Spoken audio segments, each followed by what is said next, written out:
네, 경제적 본능 시작합니다. 오늘은 중동 전문가 이희수 교수님 모시고 유엔 총회에서 있었던 주요 중동 이슈부터 중동 정세와 맞물린 국제사회 변화까지 함께 이야기 나눠보겠습니다. 이희수 교수님 나와 계십니다. 안녕하세요. 안녕하세요. 네, 유엔 투표에서 팔레스타인 국가 문제를 두고 152개국이 찬성을 했습니다. 우리나라는 아직 결정을 못한 것 같아요. 네네. 그렇죠. G20, G20 국가 중에서 이제 미국, 독일, 이탈리아, 일본, 한국 5나라만 빠져 있습니다. 네. 뭐 이번에 영국, 프랑스, 또 호주 뭐 이런 나라까지 다 이제 찬성하면서 완전히 이제 국제사회가 팔레스타인을 인정하자는 쪽으로 가는데 아마 우리 한미동맹이라고 하는 지울 수 없는 그 틀 속에서 이제 고민을 많이 했던 것 같습니다. 힘의 무게 때문에. 왜냐면 우리가 지난 4월에는 찬성하지 않았어요? 이제 투 스테이트 솔루션이라고 팔레스타인과 이스라엘이 두 국가로 공존하면서 함께 사는 그는 유엔 결의안이고 인류의 보편적 가치이기 때문에 우리 정부가 명확한 이제 찬성 입장을 표하고요. 네. 국가로 승인하는 문제는 이제 좀 다른 문제거든요. 그러나 실제로 우리나라는 그 팔레스타인 자치정부와 이제 어느 정도 이제 외교 관계를 맺고 지금 팔레스타인 수도 라말라에 우리나라 저 대표부 대사관에 준하는 대표부가 나가 있고요. 지금 뭐 대리 대사급이 지금 파견되어 있습니다. 네. 그런 면에서 오랫동안 외교 관계를 유지하고 있는 셈이죠. 국가 승인을 이제 유보했다는 것은 이번에 이제 뭐 저 한미 관계나 또 관세 협정을 앞두고 미국의 너무 좀 건드리지 않겠다라고 하는 아주 이제 고도의 정책 전략이 깔려 있는 것 같습니다. 그래서 그 국가들 보면은 우리나라 또 일본, 이탈리아, 독일 이렇게 아직 유보를 한 상태인데. 근데 독일과 이탈리아는 좀 다릅니다. 네. 왜냐하면 독일과 이탈리아는 바로 2차 세계대전 때 홀로코스트의 그 당사자들이잖아요. 이스라엘에 대한 약간 죄책감 같은 것 그렇습니다. 때문인가요? 죄책감이 있고 원죄가 있고 그래서 이제 독일의 입장은 어떤 경우에 있어서도 우리가 홀로코스트에 준하는 과오를 되풀이하지 않겠다는 게 트라우마처럼 남아 있습니다. 네. 그런 면에서 이제 독일과 이탈리아가 이스라엘이 하는 행동에 대해서 공감하지는 못하지만 그 앞장서서 이스라엘이 반대하는 팔레스타인 정부 성인은 조금 유보하겠다. 네. 그래서 이제 독일과 이제 이탈리아는 우리가 이해를 하는데 유일한 선진국 중에서 지금 이제 한국, 일본이 있단 말이죠. 그러니까요. 그러니까 이제 이건 그야말로 글로벌 입장에서 보면은 정말 우리가 좋아하는 존경하는 이 한국이 왜 저렇게 일방적인 전 세계가 돌아서는 미국 편에 들까? 뭐 그런 면에서는 굉장히 외교적인 레버리지를 상실한 결과를 가져올 것 같습니다. 또 일본도 이상하죠. 사실 그렇게 보면. 그래서 일본은 또 미일 동맹이라는 네. 특성이 있고 하니까 또 우리도 거기야말로 뭐 홀로코스트 비슷한 걸 우리나라에 했었잖아요. 예 아마도 우리가 결정할 때는 일본을 많이 따라갔던 것 같습니다. 아마 일본이 승인했으면 우리가 못 버티겠죠. 그러니까 뭐 우리가 일본 핑계 잘 되잖아요. 네. 일본도 그랬는데 뭐 감히 우리가 그러니까 글로벌 전체로 보면은 네. 바람직한 일은 아닌 것 같습니다. 어쨌든 우리도 관세 영향 이런 것만 없었으면 그래도 이번에 찬성을 시원하게 했을 것 같긴 한데 그죠? 근데 조현 장관이 하시면서 조건을 달았습니다. 이제 두 국가 해법이 어느 정도 마무리되고 서로 평화 무드가 갔을 때 우리는 언제든지 국가로 승인할 수 있다. 그렇기 때문에 내일이라도 할 수 있다는 여지를 남겨 놓았던 것 같습니다. 네, 일단 우리의 마음은 그렇다라는 표식을 한 것 같아요. 네네. 네. 근데 두 국가 인정을 하면 어떤 게 달라져요? 두 국가가 인정하면은 그 지금은 이제 팔레스타인이 국가로 받지 못하잖아요. 그러니까 여러 가지 좀 무장도 못하게 하고 여러 가지 이제 국가로 생체를 못하는 거죠. 물론 유네스코나 WHO나 국제사법재판소 같은 데는 정회원국으로서 이제 기능을 합니다만 네. 이제 국가로 인정한다는 것은 지금처럼 이스라엘이 가자나 서안에 대한 점령이나 공격을 못하죠. 그는 주권 국가에 대한 명백한 국제법 위반인데 네. 지금도 이스라엘이 온 세계 반대도 불구하고 뭐 대량 학살을 하고 가자 지구를 침공하는 것도 국가로 인정하지 않기 때문인 거죠. 네. 그러니까 국가로 인정하면 이제 그게 국제적인 제재가 되고 그게 대한 견제가 들어갈 수가 있는 거죠. 그 굉장히 중요한 의미가 생존권 문제에서 굉장히 중요한 의미가 있는 거죠. 네, 그래서 지금 반응들이 나온 걸 보면 이제 당사자 국가들의 반응을 나온 걸 보면 일단 그 팔레스타인 가자 지구에 있는 사람들은 지금 서안의 삶을 개선하려는 노력을 기울이기보다 아직 존재하지도 않는 국가를 인정하는 거냐라면서 막 뭐 가슴을 치면서 얘기하시는 분들도 계시고 이스라엘 입장에서는 요르단강 서안지구 병합 거론하면서 거세게 반발을 하고 있는 상황이거든요. 근데 네. 뭐 두 군데 다 이해를 할 수 있을까요? 그러나 뭐 이제 하마스나 가자지구 입장에서는 뭐 국제사회가 국가로 인정해 준다에 대해서는 그 뭐 반대할 이유는 없지만 네. 지금 사람이 매일매일 죽어가고 지금 6만 5천 명의 희생자 중에서 70% 이상의 어린이와 네. 여성들이 죽어나오고 먹을 것이 없어서 이제 기아 상태에 있는 이런 상태에서 그 문제는 해결하지 않고 네. 실효성이 전혀 없는 공허한 어떤 장밋빛 남발만 하는 국가성이라는 게 무슨 의미가 있나 이런 자조적인 비판이 이제 팔레스타인 내부에 있는 것은 분명하고요. 네. 또 이스라엘로서는 지난 한 10여 년 동안 147개국이 팔레스타인을 정부로 인정했는데 이번에는 G20 중에서도 서방이라고 하는 이제 영국과 프랑스와 오스트리아 같은 나라들이 전격적으로 또 승인하면서 네. 이제 국제적인 고립 상태에 몰려 있는 거죠. 그러니까 이스라엘로서는 더 강경하게 이 가자나 서안에 대한 점령을 포기할 수 없다. 국제사회가 아무리 해도 우리의 의지, 우리 안보는 우리만 지킨다. 너희들이 책임지지 않지 않느냐.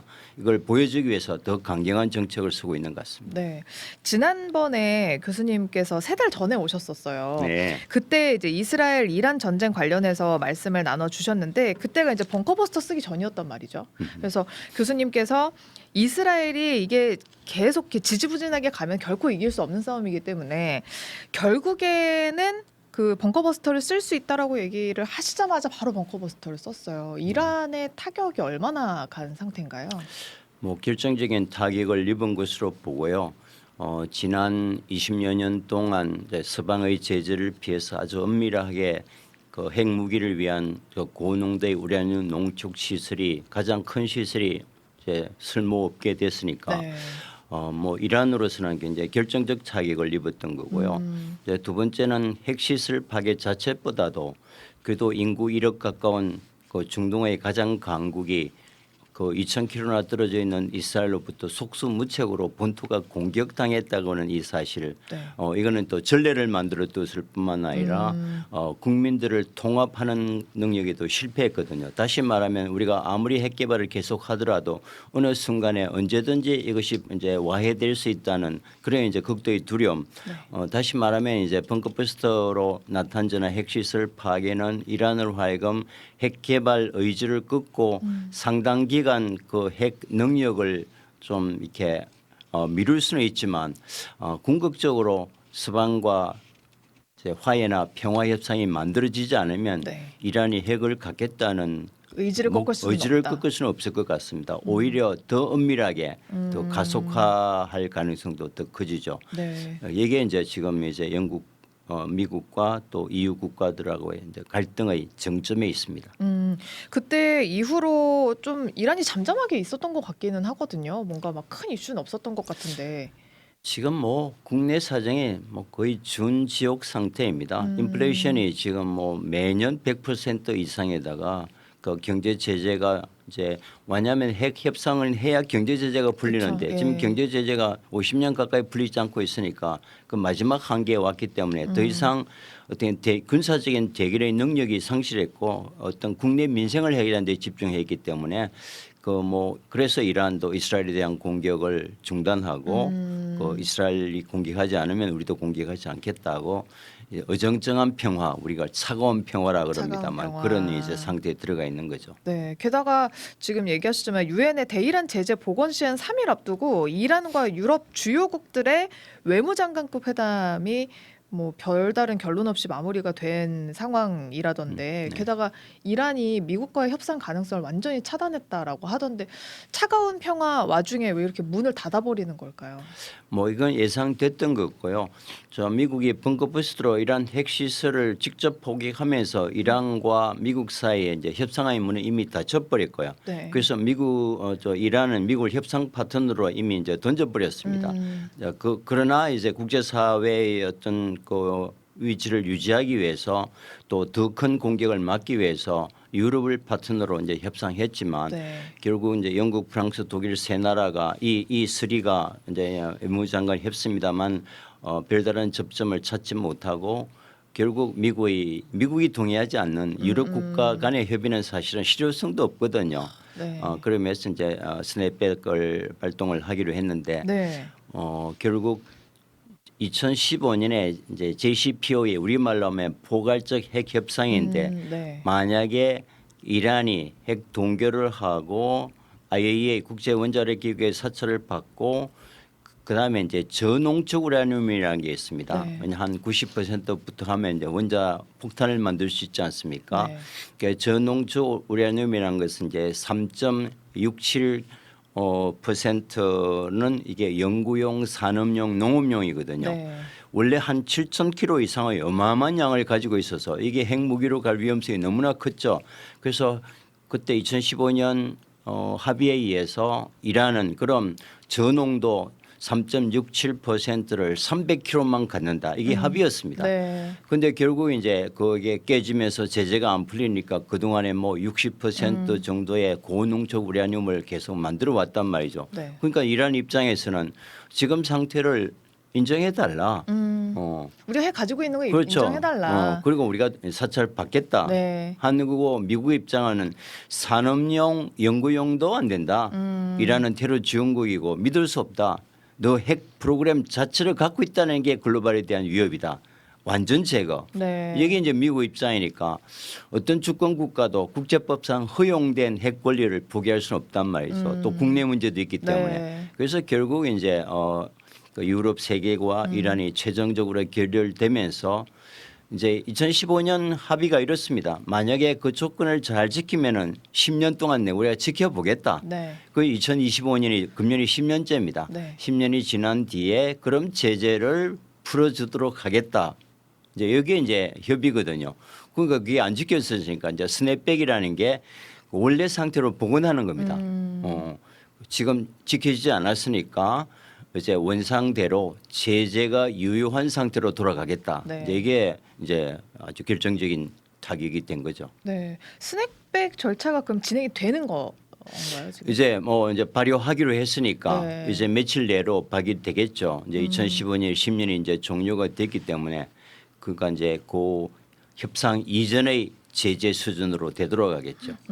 그럼 이제 더 궁지에 몰리게 되는 걸까요? 그래서 이란이 이제 미국과 협상의 문이 닫히고 그래도 EU하고는 굉장히 관계가 좋았는데 이제 EU하고도 일단 협상의 문이 닫혀서 현재까지는 IAEA 국제 원자력 기구하고는 채널을 유지하고 있습니다. 네. 근데 결국 이제 미국이 결정해야 될 문제고요. 이제 미국과 이란 관계가 어느 정도 진전돼야 IAEA나 또 유럽 국가의 관계도 따라서 이제 진전하는 거기 때문에 현재는 뭐 거의 가능성이 닫혀 있는 상태입니다. 지금 뉴욕에서 이란 외교관은 마음대로 밖에도 못 나가는 그런 상황이라고 하던데 미국은 이 전쟁의 휴전 혹은 종전을 원하긴 하는 걸까요? 정말 참 우리가 보기도 낯뜨거운 일을 하는데 네. 어제 이제 이란 최고 지도자가 그걸 이제 칩 디플로마시 이제 싸구려 외교라는 표현을 네. 쓰거든요. 그래도 유엔이라는 것은 국제 기구가 있는데 아무리 적성 국가라도 북한도 오고 네, 그러는 네. 것도 근데 그런 면에서 외교관들을 불러놓고 이게 망신주기죠. 트럼프식 망신주기라고 이제 외신들이 보도를 하는데 네. 그때 이란은 국제사회로부터 고립돼 있다. 그래서 유엔에서조차도 너의 쓸 자리가 없다. 이제 핵을 완전히 포기하고 항복하고 협상장에 나오라 하는 이제 미국이 보이지 않는 압박을 그런 식으로 표현한 건데. 보이기도 하는 것 같아요, 사실. 네. 근데 뭐 썩 좋은 방식은 아닌 것 같습니다. 뭐 이란에서는 굉장히 모욕감을 느껴서 국내 언론은 이제 신랄하게 비판하고 있고요. 네. 23일에 유엔 총회가 뉴욕에서 열렸는데 뭐 하디슈는 단연 이스라엘 가자지구 전쟁이었죠. 근데 이스라엘은 그 유엔 총회 당일에도 계속해서 가자지구에서 지상전을 이어갔잖아요. 뭘 보여주려고 이러는 걸까요?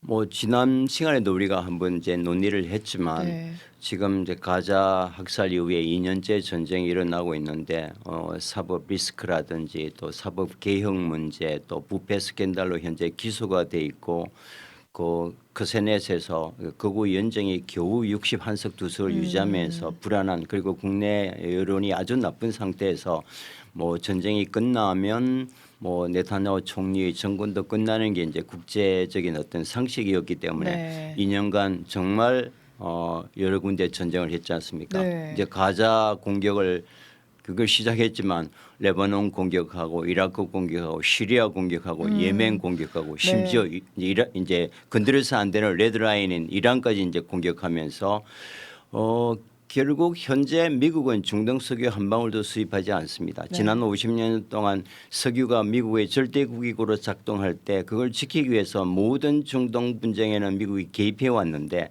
그래서 미국은 탈중동할 수밖에 없습니다. 그러니까 이제 큰 형님이 빠지는 그 공백 상태에서 미국이라는 안보 우산이 사라질 수 있잖아요. 네. 그래서 이제 이스라엘 스스로가 어떤 자국 안보 극대화를 위해서 헤게모니 그걸 극대화하는 전략.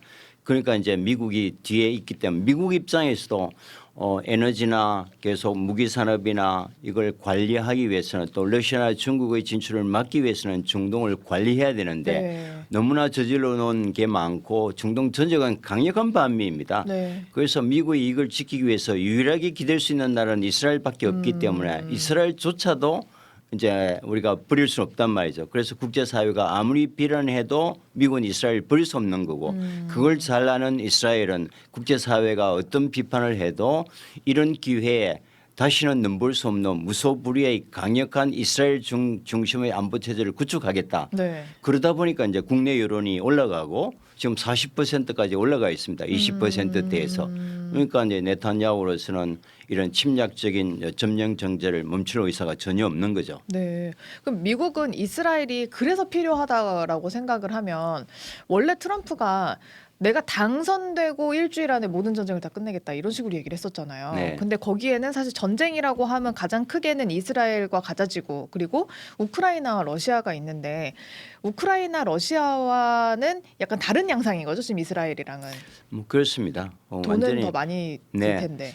그래도 이제 러시아와 우크라이나는 이제 러시아와 EU와 미국이라는 협상 가능한 상대가 있고 네. 또 EU와 미국 또 미국과 러시아가 이제 채널이 있어서 어느 정도 이제 협상이 이루어지는데 근데 이스라엘이 지금 이제 미국 말을 듣지 않고 네. 이제 협상이라는 것은 어떤 글로벌 어떤 보편 가치와 어떤 유엔의 평화 프로세스와 이게 같이 중간에 있어야 이제 그 성사 가능성이 있는데 지금 이제 뭐 이스라엘 국제사법재판소 최종 판결도 위반하고 학살 중지 명령 유엔 총회 모든 결의를 듣지 않고 또 미국조차도 통제 불능할 맞아요. 정도로 하기 네. 때문에 사실은 이제 평화의 그 어떤 가능 프레임에 벗어나 있는 거고요. 이제 그런 면에서 이제 이스라엘도 과거에는 미국의 통제하에 있었지만 네. 지금 네타냐후가 하는 걸 보면 미국이 완전히 통제 못할 정도로 이미 커버렸습니다. 그러니까 이제 미국이 중동을 책임지지 못하는데 그럼 우리 스스로가 책임지겠다. 그런 면에서 미국이 강력하게 개입을 못하는. 그러나 전 세계가 반대. 지금 이제 가장 문제는 사실은 과거에는 어떤 서방과 이슬람권의 문제, 뭐 기독교와 유대교라는 이런 대결 구도가 어느 정도 있었지만 지금은 유엔 형국 193개국 중에서 191개국은 그만해라. 이건 아니다. 도저히 못 보겠다. 네. 나머지 한 나라가 미국과 이스라엘입니다. 그래서 이거는 어떤 글로벌의 대결이 아니고 정말 미국과 이스라엘이라고 하는 어떤 극단적 국익의 그 어떤 이익축과 나머지 글로벌의 축이 대결하는 게 가자 문제다. 이게 더 정확한 분석일 것 같습니다. 그걸 더 좁게 얘기하면 결국에 그냥 네타냐후 때문인 거잖아요.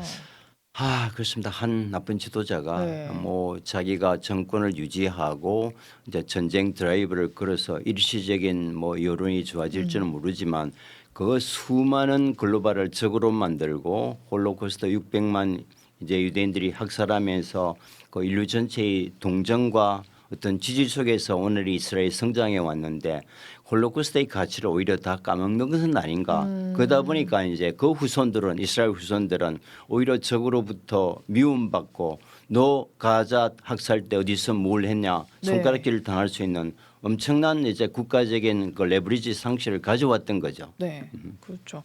그 이번에 정말 이제 제어가 안 되는 게 뭐냐면 이제 그 중동 국가들까지도 되게 두렵게 만드는 것 같은 게 얼마 전에 시리아 과도정부 임시 대통령이죠 아흐메드 샤라가 그 시리아 대통령이 이란 침공 목적으로 자국의 항공로를 열어두라는 이스라엘 요구까지 있었다는 거예요. 근데 이거는 내가 진짜 그것까지 이제 못 봐주겠다라는 얘기를 하는 것 같은데 뭐 얼마 전에 카타르 공격할 때도요. 얼마 전이었죠. 카타르 공격할 때도 사실은 이제 사우디 영공을 날아서 미사일이 갔던 거 아니에요. 그래서 이런 식으로 중동에서도 이스라엘을 왜 제어하지 못하나 이게 또 궁금해요. 중동 22개 나라 다 합해봐야 네. 뭐 이란 못 당합니다. 아, 군사력도 그렇고 사실은 뭐 이란은 공식적으로 이제 공개하지 않지만 유일하게 핵 탄두를 가진 핵 보유국인데 네. 핵 프로그램도 이제 갖지 못하게 압박하고 있는 중동 국가가 이스라엘 이길 수 없단 말이죠.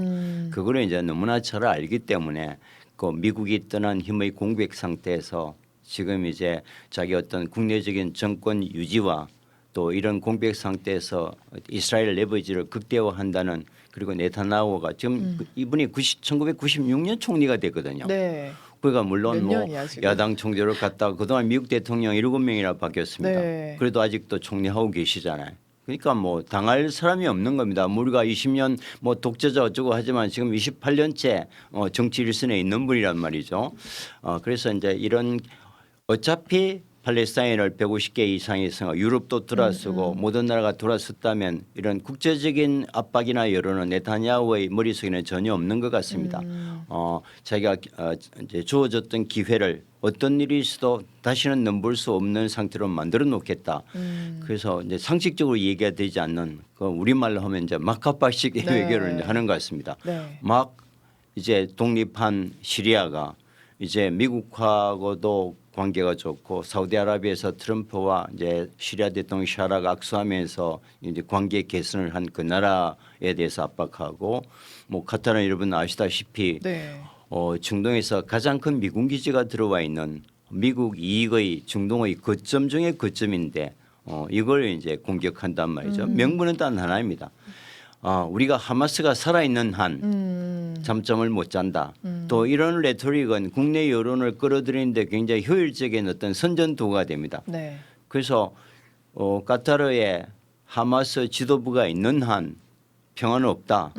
그래서 이제 카타르에 있는 하마스 지도부를 이제 명분으로 폭격하면서 주변의 민간인도 이제 죽었습니다만 다시 말하면 이거는 이번 사건은 명확한 것은 이스라엘은 어떤 경우에도 팔레스타인과 하마스와 이제 협상이나 평화로 갈 의사가 전혀 없다는 것을 명확하게 표명한 거죠. 그러니까 무조건 이스라엘은 하마스를 괴멸시키지 않는 이상 이 싸움은 끝나지 않는다라는 거잖아요. 근데 우리가 이제 괴멸이라는 표현을 이제 쉽게 쓰는데 여러분 가자 지구가 어느 정도 크기인가 하면요. 제주도 3분의 1 크기입니다. 거기다 230명이 삽니다. 바글바글 세계에서 230만 명. 예. 네. 세계에서 가장 인구 밀도가 높은 나라고 어쨌거나 2006년 자유로운 선거에서 가자 주민이 선택한 합법적인 자치정부가 하마스입니다. 네. 사실 하마스는 17년 동안 정부 역할을 해오고 있거든요. 유일무이한 정부입니다. 네. 물론 좋은 정권은 아니죠.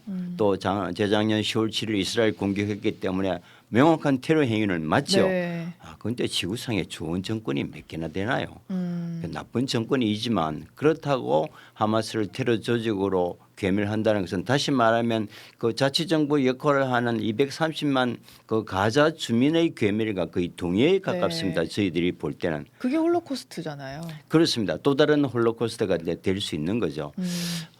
이제 그래서 이제 가장 큰 희망은 이제 미국이 포기하지 않는 한 네. 이제 이스라엘 멈추지 않을 거고 191개국이 그만하라 그래도 끄떡도 하지 않으니까 뭐 결국은 이스라엘 시민들의 몫인 것 같습니다. 뭐 그런 면에서 이스라엘 내에서도 뭐 피스나우나 이제 침묵을 깨라 하는 시민 단체들이 이제 반전 운동, 팔레스타인 지지 또 인질 구출하라는 강력한 이제 운동이 이스라엘 내부에서 일어나고 있기 때문에 이제 네. 국제 시민 단체와의 연대를 통해서 이제 네타냐후의 무소불위의 이런 이제 행위를 이제 스탑 이나프 운동을 그 희망을 거기서 우리가 찾을 수 있을 것 같습니다. 그때 우리 3개월 전에도 사실 뭐 이스라엘과 뭐 이란에 합쳐진 어떤 뭐 악단 같은 것들이 같이 운영되고 이런다로 얘기를 해주셨고, 미국에서도 반전 시위가 굉장히 많이 일어나고 이스라엘 내에서도 자성의 목소리가 되게 높아지고 있다라고 말씀을 하셨는데, 혹시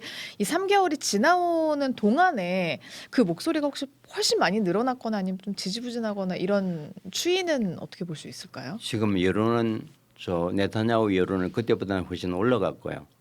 에? 네, 그게 이제 모든 계속 이제 위협을 이제 극대화하고 그다음에 이제 인질에 대한 것도 특히 인질 가족들은 뭐 정말 어떤 생존의 문제니까 열심히 하지만 그 하마스에 대한 괴멸을 계속해주고 가자를 이제 점령하고 카타르에 있는 하마 지도까지 괴멸을 하니까 네. 대다수 국민들은 불편함을 하지만 오히려 이제 극우를 중심으로 그 네타냐후에 대한 지지율은 올라가 있는 상태입니다. 그래서 이제 그 지난 한 60여 년 동안 건국 이후에 한 번도 밤잠을 자지 못했던 이스라엘 이제 국민들 입장에서는 이런 기회에 전쟁 안 하면 좋겠지만 이왕 전쟁을 시작했으면 이런 기회에 우리 위협의 삭을 잘라버리는 것도 나쁘지는 않다 하는 여론도 이제 존재하는 것 같습니다. 네. 이것이 네타냐후가 전쟁을 멈추지 못하게 하는 힘인 것 같고요. 이제 그게 참 서글픈 비극입니다. 전쟁을 이렇게 3개월 동안 더 확산했는데도 네타냐후의 그 지지율이 줄어지지 않는다는 게 비극입니다.